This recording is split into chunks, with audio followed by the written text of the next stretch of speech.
Are those things you've really had to sort of evolve and learn over the years as a romance novelist? Like, do you look back at maybe some of your earlier works and how you've sort of learned to sort of craft these scenes and make them feel really accessible and real without being kind of like maybe over the top, or, you know what I mean? They're very rooted in reality in a lot of ways. Definitely, definitely. I look at some of my earlier works and go, wow, I had a long way to go, and sometimes, readers who just discover me, like you have with this book, they'll go back and read some of my earlier works and they'll go, oh, you can kind of see the genesis, right? There's like the start of what, she's developing into as a writer. So you pick on some of these things, that you're good at, and you start to strengthen those things. You focus on them and you develop them, make them better. And then you learn to stay away from the things that you're not so great at. Let's not put too much of that in there because I'm just not that good at it.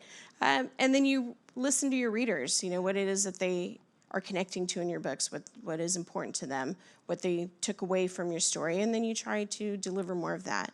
What is your relationship like with your readers? I know you get to interact with them. So what do they come and tell you, or what is it about your style of writing or the genre that they really connect to? It's different for every reader. There's some readers who found me because they were in the hospital with a family member who was ill, and the book was in the hospital. In the gift shop, they picked it up. It took them out of that moment for a little bit, so it was an escape.